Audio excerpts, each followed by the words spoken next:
Alexandre Bikantov, c'est son nom. C'est l'ambassadeur de la Russie, de la Fédération de la Russie, à Bangui.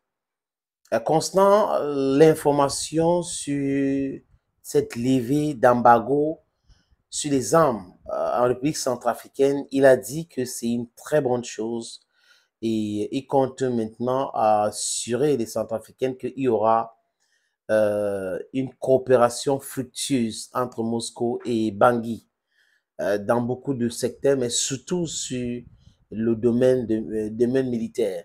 Parce que ce que la République centrafricaine a besoin aujourd'hui, les amis, c'est la sécurité, c'est la stabilité. Sans la stabilité, il n'y aura pas de développement durable dans ce pays-là. Et nous tous, nous savons que les éléments qui entrent dans le développement d'un pays qui est développement durable, palpable, c'est la sécurité. Et c'est ce qui manque de façon créade à beaucoup de pays africains aujourd'hui. Et quand il dit comme ça, je fais confiance aux Russes parce que je vois la sincérité dans ce qu'ils disent.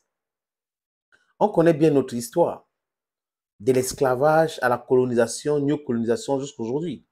Nous savons qui est qui fait quoi, qui sont ceux-là qui nous ont mis dans la difficulté qu'on fait face aujourd'hui. On sait, on n'est pas dupe.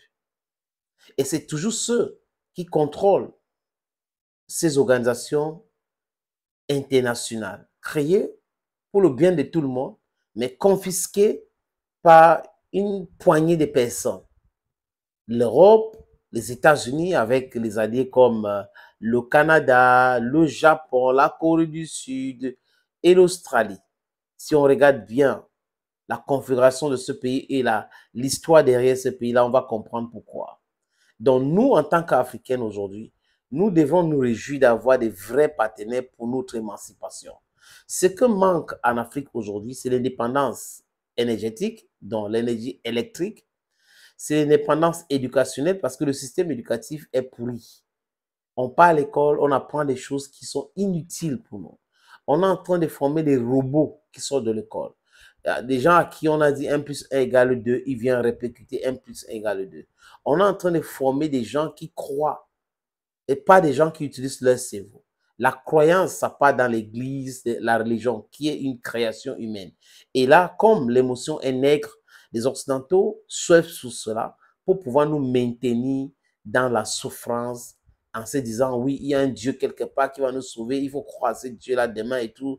Et pendant ce temps, il continue de nous piller. C'est de ça qu'il est question. Donc, on prie les dieux et ils nous pillent en utilisant les dieux. Et nous, on n'arrive pas à ouvrir les yeux. On dit non, non, s'ils ne respectent pas ce que Dieu a dit, c'est leur problème. Non, non, ce n'est pas leur problème. C'est que nous, on est stupides. Je veux dire, ceux qui pensent comme ça sont stupides. On doit réfléchir sur comment s'en sortir. On doit réfléchir sur comment céder. On doit réfléchir sur comment se débarrasser de all these colonial relics. Les gens qui avaient en 2013 mis sous embargo la République centrafricaine, les amis, honnêtement, c'était des criminels.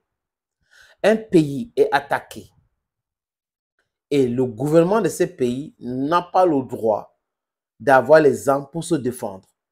Il fallait compter avec cette histoire qu'on appelle la MINUSCA, créée de toutes pièces pour maintenir le désordre en République centrafricaine. C'est tout. C'est ce qu'il voulait faire. Donc le gouvernement n'avait pas le droit d'acheter des armes pour combattre la rébellion. Qui étaient ceux-là qui étaient derrière la rébellion? Qui finançaient la rébellion?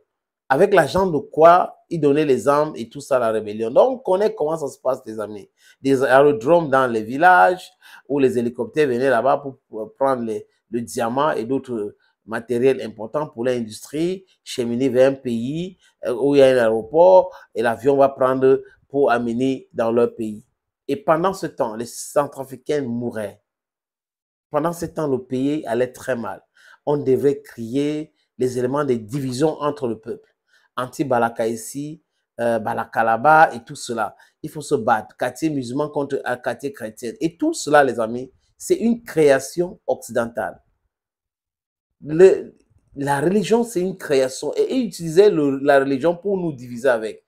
Et tant qu'on n'a pas compris que cette religion-là, c'est un élément de division du peuple africain, on ne va pas avancer. Donc, je dis encore, c'est une bonne chose de connaître nos ennemis et nos amis.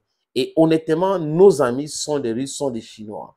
Mais beaucoup plus des Russes, je pense pour les Russes, parce qu'ils sont en train de nous aider avec la sécurité pour pouvoir que nous nous libérons. Parce que s'il n'y a pas la sécurité, si on n'a pas la capacité dissuasive, on ne peut pas se développer. Ces gars-là vont revenir avec les mêmes méthodes et nous replonger dans le désordre. C'est de ça qu'il est question. Donc, je dis encore que je crois à ce que Alexandre Bikantov, qui est l'ambassadeur de la Russie en République centrafricaine, a dit que cette coopération devrait être quelque chose de très utile pour la République centrafricaine, aussi pour les pays africains. Et les chefs d'État africains aujourd'hui qui veulent l'indépendance de leur pays devraient consulter la Russie, travailler avec la Russie pour que la Russie joue le rôle de l'élément qui va dissuader les autres de continuer de penser qu'ils peuvent nous maintenir dans le sous-développement. I think it's also very important to note all these things. We say hurrah to Russia, congratulations to the Central African Republic, to Adera and the others to keep it up because we know it's only of our own making that we can succeed, without which we are bound to collapse. Together we are stronger, divided we are weaker. Thank you and bye-bye.